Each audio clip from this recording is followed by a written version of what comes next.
अस्सलाम वालेकुम dear students, welcome to यूविकी। आज हम करने जा रहे हैं lecture number 4 database management system का, जिसमें हम कवर करेंगे इंटरनल स्कीमा डेटाबेस का, डेटाबेस की डाटा इंडिपेंडेंस और इसके डिफरेंट एस्पेक्ट्स। इन चीज़ों को आप पहले भी रीड आउट कर चुके हैं, बस हम उनको थोड़ा और डिटेल में देखेंगे ताकि कोई कन्फ्यूजन बाकी ना रह जाए। इंटरनल या फिजिकल व्यू के बारे में हम पहले भी देख चुके हैं, जो रिस्पॉन्सिबल होता है कि डाटा कौन से स्टोरेज मीडियम पे स्टोर होगा और डाटा किस फॉर्म में स्टोर होगा। ठीक है, अब डाटा किस फॉर्म में स्टोर होगा इसका क्या मतलब है। जैसे हम लोग जो भी बात करते हैं इंग्लिश में या जिस भी तरीके से कंप्यूटर में इनपुट करते हैं डाटा को, डिजिट्स में, कैरेक्टर में, तो ये डाटा वैसे का वैसे स्टोर नहीं होता, ये एक और फॉर्मेट में स्टोर होता है जिसे हम बोलते हैं बाइनरी फॉर्मेट। तो आप सबके लिए जान लेना ज़रूरी है कि बाइनरी फॉर्मेट ओनली एक फॉर्मेट है दुनिया में जो कंप्यूटर अंडरस्टैंड कर सकता है। बाइनरी मीन्स 2, इसमें 2 डिजिट्स यूज़ होते हैं, 0 एंड 1। आपने मैथ में भी ये पढ़ा होगा, बाइनरी बेस 2 का जो सिस्टम है, तो उसमें भी यही है कि आप 0 और 1 में कन्वर्ट करते हैं हर एक चीज़ को। कंप्यूटर में हम जो इंग्लिश में लेटर्स लिखते हैं, हर लेटर का एक कोड होता है। ठीक है, उस कोड को कन्वर्ट किया जाता है बाइनरी फॉर्मेट में और फिर उस डाटा को स्टोर किया जाता है। फिजिकल व्यू में क्या डिसाइड होता है कि डाटा को बाइनरी फॉर्मेट में स्टोर करना है, कौन से स्टोरेज मीडियम पे स्टोर करना है, और इलेक्ट्रॉनिकली यही एक फॉर्मेट है डाटा को स्टोर करने का। चाहे आपका डाटा इमेजेस में हो, ऑडियो में हो, टेक्स्ट में हो या वीडियो में हो, कंप्यूटर उसको बाइनरी फॉर्मेट में स्टोर करता है। उसको बाइनरी फॉर्मेट में कन्वर्ट करना ताकि उसको कंप्यूटर रीड कर सके, उसको स्टोर करना, उसको स्टोरेज मीडिया पे स्टोर करना, और फिर उसको वहाँ से जब हमें वो डाटा चाहिए हो तो वहाँ से एक्सट्रैक्ट करके देना। ये सारे का सारा काम करता है इंटरनल जो स्कीमा है या फिजिकल लेयर।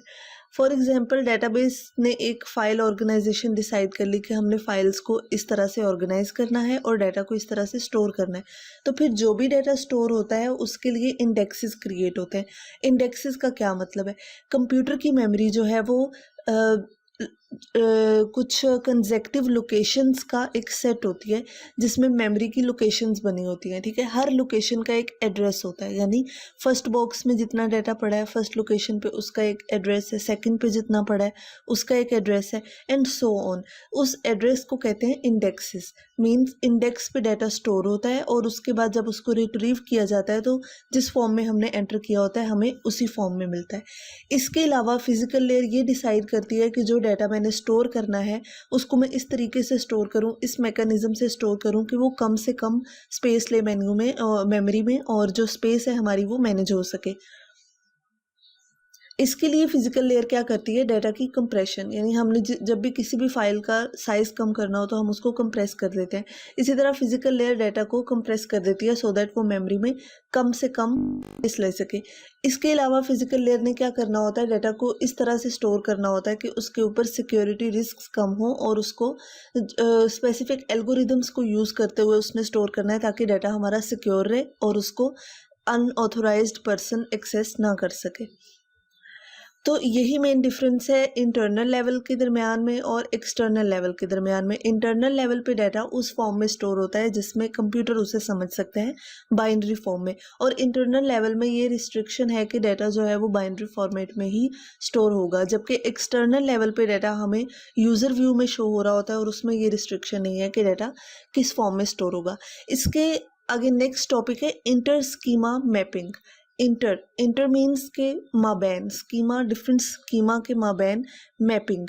जैसे हमारे पास कौन कौन से स्कीमास हैं, इंटरनल या फिजिकल, उसके बाद कॉन्सेप्चुअल और उसके बाद एक्सटर्नल स्कीमा जिसको हम यूज़र व्यू भी कहते हैं। ये 3 स्कीमास हैं जो हमने 3 लेवल आर्किटेक्चर में पढ़े हैं। ठीक है, अब इनके दरमियान में कम्युनिकेशन कैसे होती है? जैसे हमने अभी देखा कि इंटरनल लेयर पे जो डाटा स्टोर होता है वो बाइनरी फॉर्मेट में स्टोर होता है और एक्सटर्नल लेयर पे जो डाटा स्टोर होता है वो हमारे इंग्लिश फॉर्मेट में स्टोर होता है। तो ऐसा कैसे हो सकता है कि कंप्यूटर उसे बाइनरी में स्टोर कर रहा है और हमें जो दिख रहा है वो इंग्लिश में नज़र आ रहा है? तो इसके लिए मैपिंग परफॉर्म होती है। मैपिंग का क्या मतलब है? इसके लिए मैं आपको एक रियल लाइफ की एग्जाम्पल समझाती हूँ। फॉर एग्जाम्पल, एक पर्सन है जो सिर्फ अरबी ज़ुबान जानता है और एक है जो सिर्फ इंग्लिश जानता है। उसके दरमियान में एक बंदा है जो अरबी और इंग्लिश दोनों जानता है। अब उन दोनों को कम्युनिकेट अगर करवाना है तो जो अरबी बोल सकता है वो अरबी में बताएगा उस ट्रांसलेटर को, और वो ट्रांसलेट करके अंग्रेज़ को या जो लोग इंग्लिश जो बंदा बोल सकता है उसको बताएगा। तो इसका मतलब है कि वो जो दरमियान वाला बंदा है वो उन दोनों के दरमियान में मैपिंग कर रहा है। मीन्स कि जब हमारी इंटरनल लेयर पे जो डाटा स्टोर है बाइनरी फॉर्मेट में, इंटरनल लेयर ने जब उस डाटा को कॉन्सेप्चुअल लेयर पे शो करवाना है तो उसको उस फॉर्मेट में शो करवाना है जिसमें कॉन्सेप्चुअल लेयर शो करवा सकती है। तो इन दोनों के दरमियान ये एक ऑपरेशन परफॉर्म होता है, डाटा कन्वर्ट होता है इंटरनल लेयर के फॉर्मेट से कॉन्सेप्चुअल लेयर के फॉर्मेट में। ठीक है, तो उसे कहते हैं कॉन्सेप्चुअल इंटरनल मैपिंग। ठीक है, मैपिंग की 3 टाइप्स हैं। इंटरनल लेयर से जो है हमारी मैपिंग होती है कॉन्सेप्चुअल लेयर पे, तो उसे कहते हैं कॉन्सेप्चुअल इंटरनल मैपिंग। अगर कॉन्सेप्चुअल लेवल से इंटरनल की तरफ जा रहे हो तो उसको इंटरनल कॉन्सेप्चुअल मैपिंग कहेंगे। इसी तरह जो कॉन्सेप्चुअल लेयर पे जब डाटा आ जाता है कॉन्सेप्चुअल लेवल पे, तो वो डाटा भी अभी हमारे यूज़र व्यू में नहीं होता, उसको यूज़र व्यू में कन्वर्ट करने के लिए यानी कि फाइनल एक्सटर्नल लेवल तक लेके जाने के लिए हमें करनी होती है एक्सटर्नल कॉन्सेप्चुअल मैपिंग। ये डेटाबेस सिस्टम ही करता है ताकि डाटा जिस फॉर्म में हम देखना चाह रहे हैं या जिस फॉर्म में वो लेयर दिखाती है उसी फॉर्म में हमें दिखे। फॉर एग्जाम्पल यहाँ पे एक डायग्राम में ये प्रॉपर शो किया गया है। सबसे नीचे जो डाटा है 0-1 की फॉर्म में, स्टार्ट में हमने देखा कि 0-1 की फॉर्म में डाटा स्टोर होता है इंटरनल लेयर पे, तो ये हमें शो करवा रहा है इंटरनल लेयर की रिप्रेजेंटेशन। उसके फ़ौरन बाद जो डाटा है वो रिकॉर्ड्स की फॉर्म में स्टोर है। ठीक है, रिकॉर्ड्स की फॉर्म में फॉर एग्जांपल एक स्टूडेंट का नाम, उसकी आईडी, उसका रोल नंबर, सब कुछ इकट्ठा पड़ा हुआ है और एंड सो ऑन, सारे स्टूडेंट्स का रिकॉर्ड की फॉर्म में डाटा स्टोर है। ठीक है, तो ये है हमारी कॉन्सेप्चुअल लेयर। कॉन्सेप्चुअल से जब मैपिंग होके वो एक्सटर्नल पे जाएगी तो एक्सटर्नल में देखें एक प्रॉपर नेम का साइन है, उसके साथ नाम लिखा हुआ है, फिर उसकी डेट ऑफ बर्थ है और मतलब कि प्रॉपरली उसको टेबल की फॉर्म में अरेंज किया हुआ है जहाँ से ये 2 यूज़र्स इसको एक्सेस करें। तो इस तरह से मैपिंग होती है डिफरेंट लेयर्स के दरमियान। अब यहाँ पे ये जो 2 चीज़ें लिखी हैं BH and RH, RH means record header and BH means block header. Record का मतलब है एक पर्सन का रिकॉर्ड, जैसे यहाँ पे राना असलम का रिकॉर्ड है तो उसके नाम से पहले रिकॉर्ड हेडर लगा हुआ है। फिर मारिया वास्ती का रिकॉर्ड है, उसके नाम से पहले रिकॉर्ड हेडर लगा हुआ है। जब ये कुछ रिकॉर्ड्स का एक ब्लॉक बन जाएगा तो उनके स्टार्ट पे लगा हुआ है ब्लॉक हेडर। मतलब रिकॉर्ड हेडर हर रिकॉर्ड से पहले लगता है और ब्लॉक हेडर जो है वो ग्रुप ऑफ रिकॉर्ड्स पे लगता है। ठीक है, ये 2 टर्म्स भी हमें समझ आ गई। उसके बाद नेक्स्ट जो डेटाबेस का एक बहुत अच्छा एडवांटेज हमने पढ़ा है, मोस्ट इंपॉर्टेंट एडवांटेज, वो है डाटा इंडिपेंडेंस। डाटा इंडिपेंडेंस का मतलब क्या है? 3 लेवल आर्किटेक्चर इस चीज़ को बहुत अच्छे से डिफाइन करता है कि जो डाटा एक लेयर पे पड़ा है वो दूसरी लेयर के डाटा को अफेक्ट नहीं करता और जो दूसरी लेयर पे पड़ा है वो तीसरी लेयर के डाटा को किसी तरह से इफेक्ट नहीं करता। मीन्स हम अगर फिजिकल लेयर पे चेंज करना चाहें कुछ तो वो डाटा कॉन्सेप्चुअल लेयर पे अफेक्ट नहीं करेगा। इसलिए डेटाबेस की एक प्रॉपर्टी है डाटा इंडिपेंडेंस। ठीक है, अब डाटा इंडिपेंडेंस की आगे 2 टाइप्स हैं, लॉजिकल डाटा इंडिपेंडेंस और physical data independence. Logical data independence का मतलब है the ability to change logical यानी conceptual schema without changing the external schema is called logical data independence। यानी अगर हम conceptual layer पे कुछ change करते हैं तो वो वाला चेंज एक्सटर्नल लेयर पे नहीं होता, वो ओनली कॉन्सेप्चुअल लेयर पे होता है और उसका कोई इफेक्ट एक्सटर्नल लेयर के डाटा पे नहीं पड़ता। तो इस चीज़ को हम क्या कहेंगे?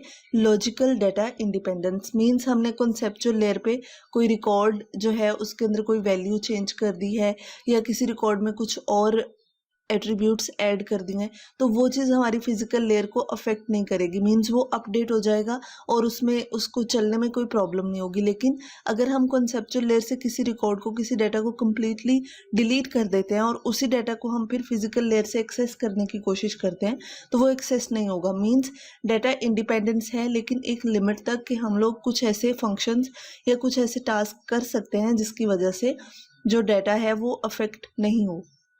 जैसे किसी फाइल को ऐड करना, न्यू फील्ड को ऐड करना या फिर किसी स्पेसिफिक फील्ड की डाटा टाइप को चेंज करना। तो ये कुछ फंक्शंस हैं जो कि डाटा इंडिपेंडेंस के थ्रू हो सकते हैं। उसके बाद सेकंड वन है फिजिकल डाटा इंडिपेंडेंस। जो लॉजिकल डाटा इंडिपेंडेंस है वो हमारी होती है कॉन्सेप्चुअल और एक्सटर्नल व्यू में। और जो फिजिकल डाटा इंडिपेंडेंस है, जैसे इसके नाम में फिजिकल आ रहा है तो ये फिजिकल लेयर तो इसमें इंक्लूड होगी। तो फिजिकल लेयर से जो कॉन्सेप्चुअल लेवल तक जो हमारे चेंजेस होते हैं उसको हम फिजिकल डाटा इंडिपेंडेंस कहते हैं।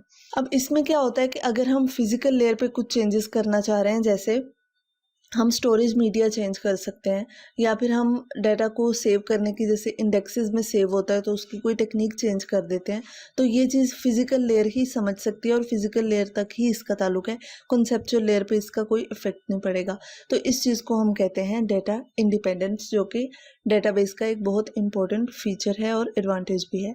नेक्स्ट हम कुछ फंक्शंस डिस्कस करेंगे जो हम ऑलरेडी कर चुके हैं डेटाबेस के, लेकिन अभी हम इसको और डिटेल में करते हैं। First one is data processing. ठीक है, डेटा प्रोसेसिंग क्या है? डेटा को प्रोसेस करना किसी एक स्पेसिफिक फॉर्मेट में, ताकि यूज़र उसको समझ सके। मीन्स हम डेटा एंटर करते हैं, वो किसी भी फॉर्मेट में हो सकता है, फिर उसके ऊपर प्रोसेसिंग होती है और हमें आउटपुट मिलती है एक स्पेसिफिक फॉर्मेट में जिसमें हम चाहते हैं। इस प्रोसेस को कहते हैं डेटा प्रोसेसिंग, जिसको डेटाबेस बहुत अच्छे से परफॉर्म करता है। Then a user accessible catalogue. Catalogue का मतलब है एक लिस्ट, एक आइटम की अरेंजमेंट स्पेसिफिक रूल्स के तहत, जिसमें आपको आपकी सारी जो यूज़र चीज़ें एक्सेस करना चाह रहा है वो इजीली एक्सेसिबल हों। इस चीज़ को कहते हैं यूज़र एक्सेसिबल कैटलॉग, जिसमें डेटाबेस की सारी इंफॉर्मेशन, सारी की सारी यूज़र्स की इंफॉर्मेशन और सारे का सारा डाटा एक प्रॉपर फॉर्म में अरेंज किया हुआ हमें मिलता है। तो ये चीज़ हमें डेटाबेस करके देती है कि हर एक चीज़ को प्रॉपर तरीके से अरेंज किया जाता है। Then transaction support. Transaction support का मतलब है कि कोई एक्शन जो एक टाइम पे हम डेटाबेस में परफॉर्म कर सकते हैं। फॉर एग्जांपल, हम डेटाबेस में कितने ऑपरेशंस परफॉर्म कर सकते हैं और कितने यूज़र्स इसको एक्सेस कर सकते हैं, कौन ऑथोराइज्ड है और कौन से फीचर्स को एक्सेस कर सकता है। तो ये सारी चीज़ें हैं ट्रांजैक्शन, यानी डेटाबेस से डाटा गेट करना और उसको यूज़ करना अपने किसी टास्क के लिए। Then concurrency support. कंकरेंसी का मतलब है कि डाटा कितना करेक्ट है और कितना एक्यूरेट है और कितनी क्विकली ये पॉसिबल है, यानी डाटा की करेक्टनेस को, उसकी एक्यूरेसी को परफॉर्म करना, उसकी क्वालिटी को मेंटेन करना इन अ स्पीडी वे, जिस तरह से ये जल्दी पॉसिबल हो सके। तो ये चीज़ होती है कंकरेंसी सपोर्ट। और डाटा की कंकरेंसी डेटाबेस मैनेजमेंट सिस्टम में बहुत अच्छी है। मीन्स हमारा डाटा एक्यूरेट होता है और क्वालिटी उसकी अच्छी होती है और रिजल्ट्स में कुछ भी लॉस नहीं होता, हमें पूरे का पूरा रिजल्ट करेक्ट मिलता है। Next is recovery services. Database हमें ये सहूलत प्रोवाइड करता है कि हम डाटा को रिकवर कर सकें अगर हमारा कोई डाटा लॉस हो जाता है। उसके स्पेसिफिक तरीके हैं, तो उसको यूज़ करते हुए हम अपने डाटा को वापस यूज़ में लेके आ सकते हैं। Then authorisation services. ऑथराइजेशन किसी भी चीज़ के लिए बहुत ज़रूरी है किसी भी सिस्टम में, कि अगर एक कंपनी का रिकॉर्ड है, कंपनी की डेटाबेस है, तो ऐसा नहीं है कि उसको हर कोई एक्सेस कर सके। डेटाबेस में प्रॉपर रूल्स हैं, प्रॉपर इसके फॉर्मेट्स हैं कि कौन कौन इसको एक्सेस कर सकता है। इसको हम पासवर्ड लगा सकते हैं, मतलब ये डाटा सिक्योरिटी के लिहाज से कम्प्लीटली रिलायबल है।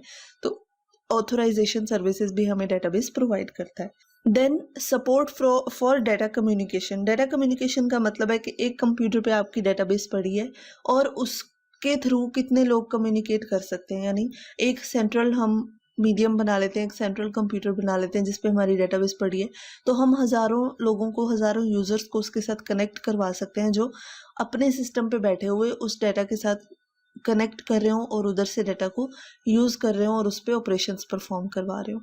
Then is integrity services. Integrity एक आप प्रॉक्सी समझ लें क्वालिटी की। मीन्स क्वालिटी डाटा की मेंटेन करता है, रिलायबल होता है और उसकी मेंटेन करता है डेटाबेस मैनेजमेंट सिस्टम। ठीक है, और इसमें फॉल्स या इनकरेक्ट फैक्ट्स की कोई गुंजाइश नहीं है। नेक्स्ट हम यूज़र्स को डिस्कस करेंगे जो डेटाबेस मैनेजमेंट सिस्टम के इन्वायरमेंट को यूज़ करते हैं।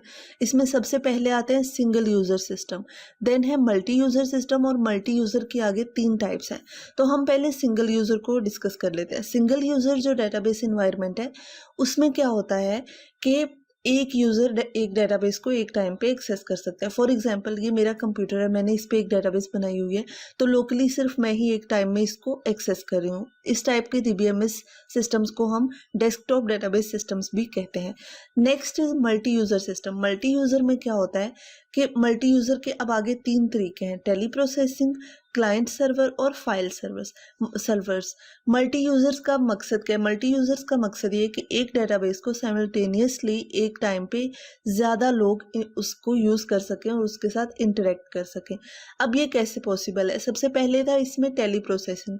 टेली प्रोसेसिंग में क्या होता था कि यूज़र्स जो है वो एक सेंट्रल कंप्यूटर को रिक्वेस्ट करता था कि मुझे ये डाटा चाहिए, तो वो सारी जो इन्फॉर्मेशन है वो उधर से ली जाती थी और वो ट्रांजैक्शन की जाती थी।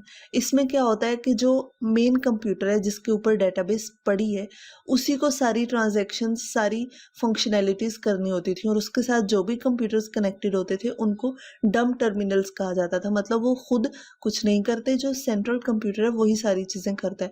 तो इसकी वजह से सेंट्रल कंप्यूटर पे बहुत ज़्यादा लोड हो जाता था और ये अनरिलायबल हो गया, तो ये बहुत कम हो गई है ये वाली अप्रोच, टेली प्रोसेसिंग वाली। नेक्स्ट है फाइल सर्वर। फाइल सर्वर में क्या होता है, अब ये भी एक मल्टी यूज़र डेटाबेस सिस्टम है। इसमें क्या होता है, एक फाइल सर्वर बनाया जाता है जो डिफरेंट यूज़र्स को आपस में कनेक्ट करता है। अब हर यूज़र के पास हर कंप्यूटर होता है और उस कंप्यूटर के ऊपर उसकी डेटाबेस की एक कॉपी रन हो रही होती है और वही डेटाबेस हमारे पास फाइल सर्वर में भी पड़ी होती है। अब यूज़र को डेटाबेस में किसी भी चीज़ की ज़रूरत है, कोई भी फंक्शन परफॉर्म करना है, तो वो फाइल सर्वर से रिक्वेस्ट करता है और वो उसकी रिक्वेस्ट को परफॉर्म करवाता है। ठीक है, ये हो गया हमारा फाइल सर्वर। इसके बाद है next client server. Client server में क्या होता है कि जो क्लाइंट कंप्यूटर्स होते हैं और एक सर्वर कंप्यूटर होता है। सर्वर कंप्यूटर पे हमारी डेटाबेस पड़ी होती है और क्लाइंट कंप्यूटर्स एक एप्लीकेशन रन कर रहे होते हैं जो सर्वर कंप्यूटर के साथ कनेक्टेड होती है। अब उस एप्लीकेशन के थ्रू उनको डेटाबेस से जो भी इंफॉर्मेशन नेक्स्ट फॉरवर्ड करनी है, जो भी रिक्वेस्ट उनको चाहिए, जो भी डाटा उनको रिक्वायर है, वो उसको एक्सट्रैक्ट कर सकते हैं और वहाँ से यूज़ कर सकते हैं। ये सबसे ज़्यादा रिलायबल अप्रोच है मल्टी यूज़र इन्वायरमेंट की डेटाबेस में, जो कि है client server. So this is all about lecture number 4। Next हम करेंगे लेक्चर नंबर 5। इसमें जैसे आपने देखा सारा कुछ बहुत ईजी था और वो सारे टॉपिक्स हमने ऑलरेडी उनकी इंट्रोडक्शंस पहले कर लिए थे। फिर भी आपने इसको एक दफ़ा रीड करना है। कहीं पे भी कोई प्रॉब्लम है आप लेक्चर को सुने गौर से और कमेंट सेक्शन में ज़रूर बताएं आपको अगर किसी चीज़ की समझ नहीं आई या कुछ अगर आप समझना चाहते हैं दोबारा से। Thanks for watching. Please do subscribe to our channel and never forget to like. Thank you, take care, good bye.